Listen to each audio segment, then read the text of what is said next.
I'll start with the big picture question really around risk appetite. I wonder if you felt, was your risk appetite sort of comforted by what we heard yesterday from President Trump because it gave us a sense of his limits, or are you less comforted today by some of the more some of the other detail that we're dealing with in markets? Give us a sense of how the thoughts have moved on.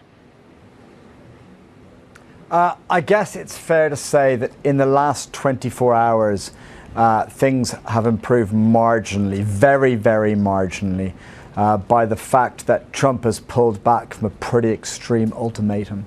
I say that very, very marginally because everyone presumed he would pull back. First of all, just destroying energy infrastructure is very explicitly a war crime, but also it would not seem to kind of help their situation of getting lower energy prices. It's very marginal because everyone expected Trump to taco, to pull out. It was always a poor threat in the first place. So it's marginal. But from a week ago, things are much worse. We've learned that Iran has greater range in their missiles. The way that Trump is flip-flopping shows that Iran has much more power. It's being acknowledged that Iran controls when the state opens. That's why Trump made this ultimatum that Iran must open it. Trump has pulled back from the narrative that they've destroyed Iran's navy and they're fully in control and they've won the war. He's going, please open it. We're desperate. So I think things are significantly worse than a week ago.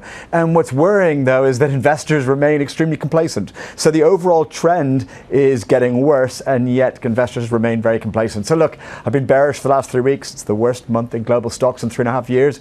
I still think it's going to get a lot worse over the next week or two because I'm not a geopolitical expert, but there's no off-ramp that I see as viable for Iran right now.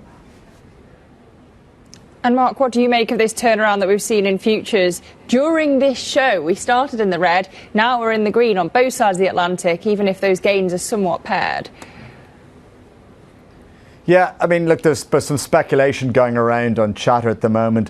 It shows there's the enthusiasm for markets to trade a positive narrative. I think everyone thinks that markets should turn around when the US stops, and Israel stops bombing Iran. The question is when the Strait opens, and that's in Iran's control at the moment. I think the slight gains we've seen since this time yesterday need to be put in context of where we've gone over the past month. As I said, it still remains, despite the bounce of the past 24 hours, despite the bounce since Trump pulled back on his ultimatum. It's still the worst month in 3.5 years for global stocks. But it gets to the point that I think that people are still complacent. Normally, after the sell-off you've seen this kind of month, the contrarian view would be to buy the dip right now. I actually think strangely and pretty uniquely in this environment that despite the sell-off, the contrarian view is to remain bearish. And it's not because I know how the conflict ends, it's just that no one has articulated a coherent reason for why Iran would off-ramp right now.